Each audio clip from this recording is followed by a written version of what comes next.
So, Tenille, you're kickstarting 2022 with the release of this gorgeous new song. When's it going to happen? Please tell me a bit about the writing and recording of it, would you?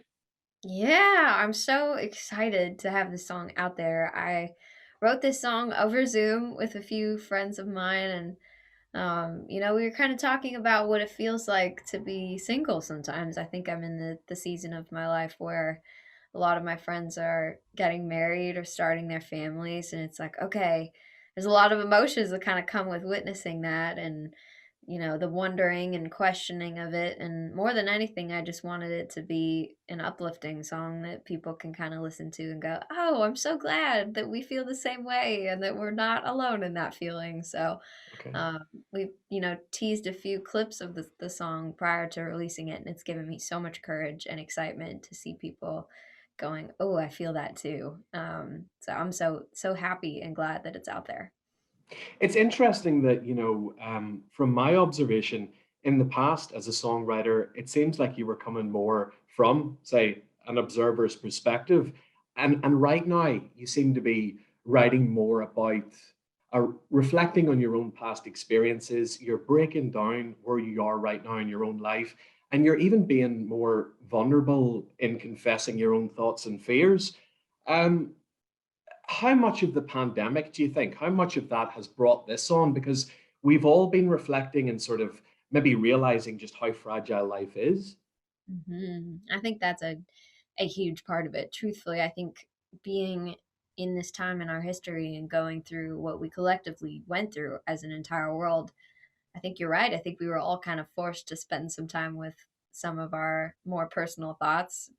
I know I certainly did. It's like being forced to kind of stay home and sit in those more vulnerable and uncomfortable things and have the space and capacity to really kind of process it. So um, some of that is still, just a terrifying thing to me to be writing more of these personal songs. But I still love the observer perspective, but I have to believe that, I think art reflects our time that we go through in our history as human beings. And I think that it's pretty special to think that in general, I think we're all sort of opening up a lot more and being more vulnerable with one another. I think that's a really positive thing that's come out of this time. So I'm glad to be leaning into that in my songwriting. And I think part of it too is going through the pandemic and also just kind of going through a new chapter of life of kind of feeling like, oh, like I'm at a place now where it feels like it's the time to kind of turn around a little bit and go, okay, I can kind of get more comfortable in my own skin for some reason in this part of my journey. So it feels good. Your previous release, Villain in Me, another very personal song.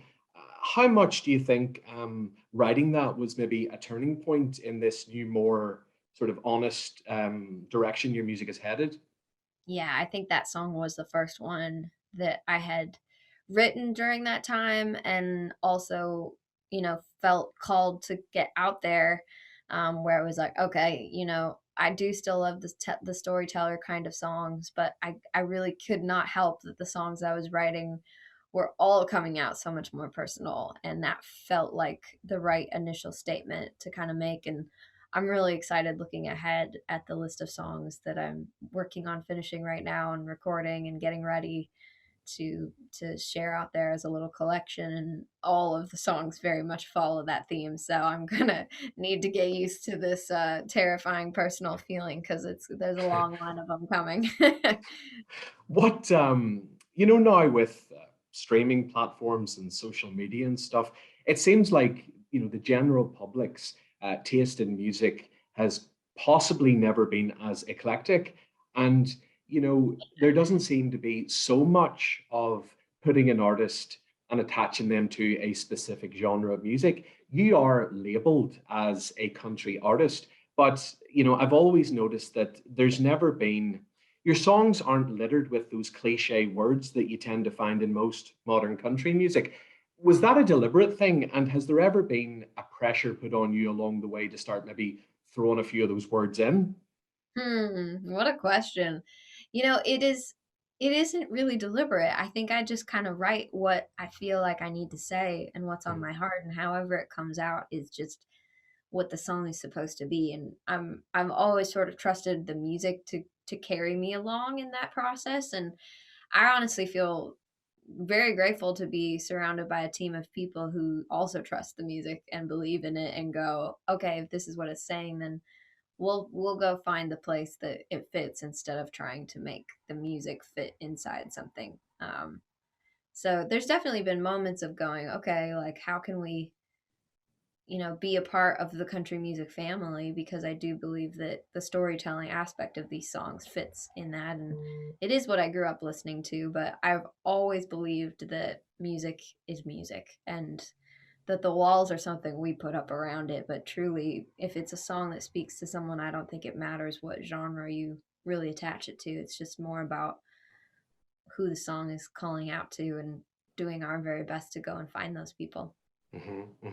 You've spoken to me in the past about growing up in Grand Prairie, Alberta, and last year for the Lemonade Stand to be named Album of the Year at both the Junos and the Canadian Country Music Association Awards, and also they also named you for the third year in a row Female Artist of the Year. What does it mean to have so much love and support in Canada? I mean, it really means so much to me to feel the support of the community of country music that I grew up surrounded by and growing up with and learning from. And to kind of feel those open arms, embracing the music that I'm making now, especially from moving to Nashville and kind of taking that leap away from home in a lot of ways. I never ever wanted it to feel like I was leaving, and getting to celebrate those things this past year was really so special to me because it feels like that community is very much still a part of who I am, and to get to be a part of that is such a cool thing. So um, it was wonderful to get to celebrate the record in a few different moments last year, because releasing the Lemonade Stand in the middle of the pandemic is definitely not how I imagined. Releasing that debut album didn't necessarily look the same way that I was planning for, but there were so many moments that surprised me and going, "Oh, wow, I'm so glad that this record came out in such a time as this." And feeling that be celebrated and the music be, respected in that way among the community meant a whole lot to me. So cool. And you've been out on a large North American tour with Brothers Osborne. I know Travis Denning was on the run as well. How Yeah. fun was that? So fun. We had such a good time. I mean, they're all just truly wonderful human beings. Getting to watch the Brothers Osborne show every night was remarkable. I mean, they're such incredible entertainers. They just have this infectious way of involving everybody in their show. And it's so fun to watch them musically. What they're saying and standing for in their music is such a powerful thing. And getting to meet their audience was really, really wonderful. I feel like we got to meet a lot of cool new friends who genuinely show up to their show because they love music, and that's such a cool thing. So it was such an honor to kind of feel the return of live music towards the later part of last year, being a part of those shows, and we had just a wonderful time on the road. Last month, you played some headline shows in Canada, and I know on the 19th of January, you're kicking off a headline tour in America, and I believe Cambridge, Massachusetts. When you talk about, or when I brought up, and then you talked about, the music right now becoming more introspective and reflective, are you finding that's then changing the live dynamic of the shows between you and the audience? I did feel that at the Canadian shows. I mean, this was my very first time ever getting to do a headlining tour, Mhm. other than one headlining show we did in London. Actually, the rest of them have been opening up for people or being a part of a show. So it was incredible to get to meet the community of people who know my songs, and Mhm. singing them together with them was like, it's so hard to even put into words what that felt like. And I felt like the shows were very much kind of an emotional experience definitely for me. I mean, hearing them sing all of the words to songs like Jersey on the Wall or When I Meet My Maker. I mean, I'm just standing there and going, wow, this is just, this means so much to me. And I could feel the emotion from them too. And I do think that it had a lot of introspective moments, kind of interweaved through the show. And I also think there was just this incredible enthusiasm for getting to come together around live music again. And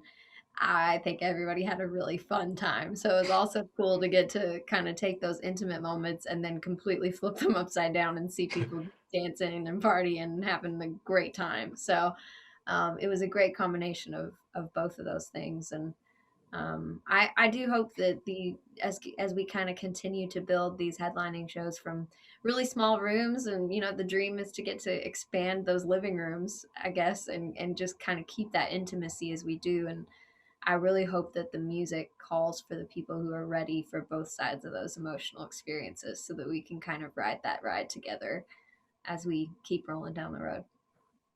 From keeping tabs on your career, I know over the past couple of years you've been out on tours with artists like Dierks Bentley, Miranda Lambert, Sugarland.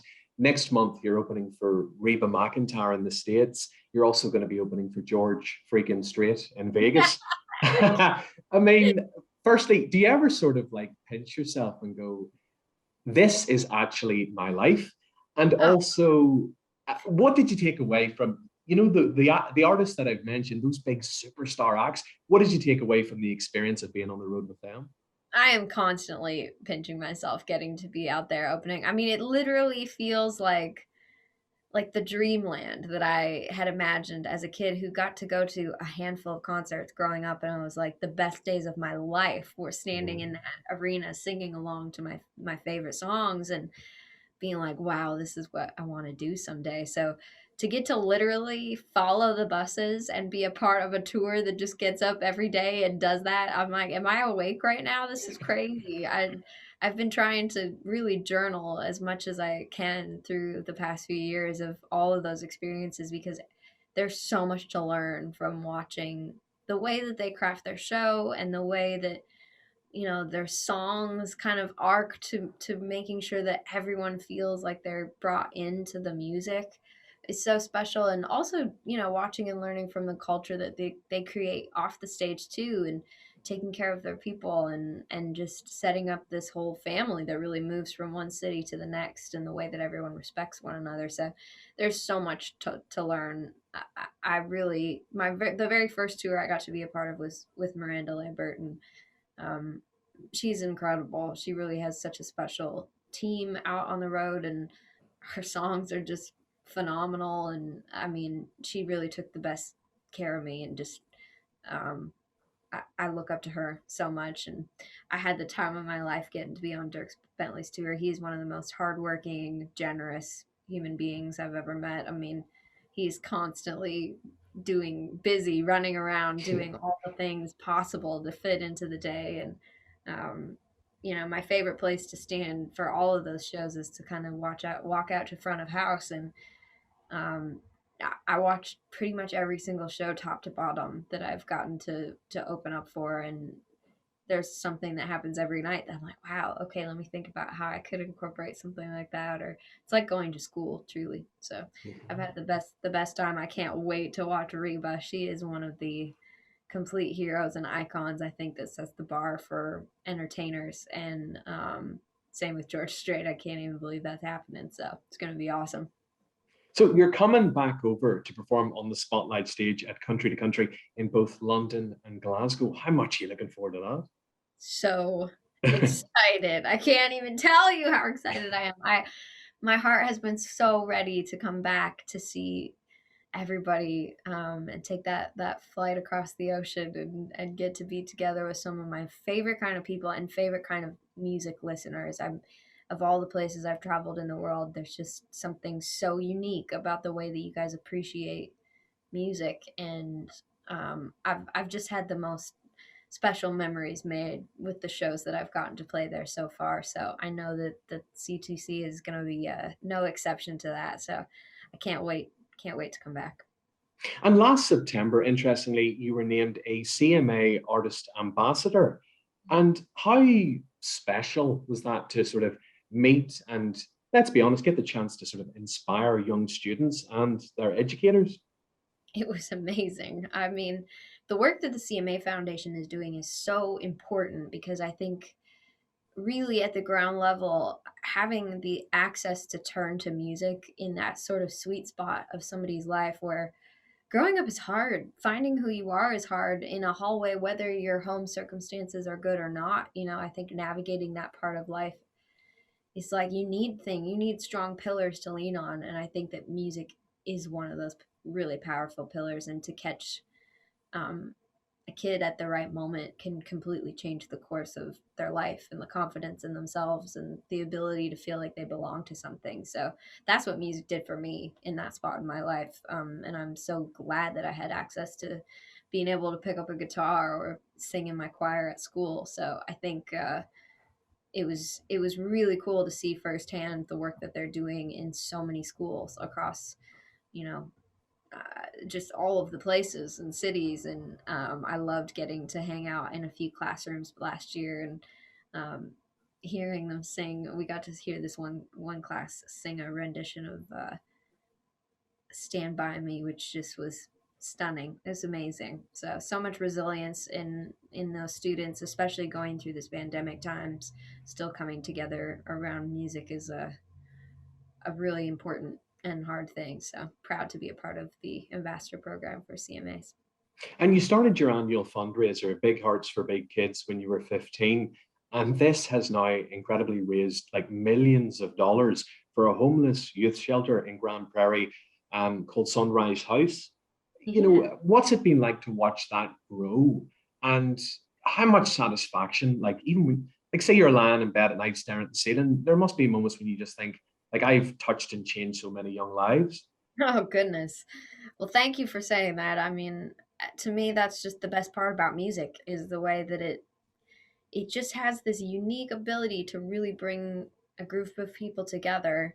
And in the instance of this event called Big Hearts for Big Kids, it really started as a small seed where we were inviting a small crowd of people to come and purchase some auction items and buy their ticket, and all the proceeds were going towards this youth shelter. And this event has just surpassed all of my dreams and expectations and has proven to me what is possible when a small group of people come together and believe in something. And we've been able to, reopen those shelter doors that had to close down due to lack of funding and keep them open for the past 10 years. And just thinking about all the kids who kind of walk through those doors and receive the love and the guidance that they need to kind of keep putting one foot in front of the other, that's such a powerful thing. And I'm just glad to be a part of that. The community that I grew up raised by is a really unique and amazing group of people, generous people. And it excites me to think about the possibility of music continuing to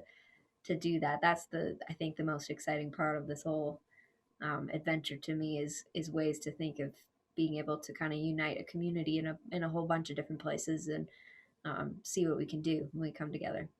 Tenille, thank you so much as always for your time. Good luck with the new music. You know I love it. You know I'm a fan, and I can't wait to the day when you're standing on a stage over here in Dublin or Belfast. I think I said that to you the first time I interviewed you, but we got close in 2020, but the pandemic stopped you from coming to Dublin. Oh, I know.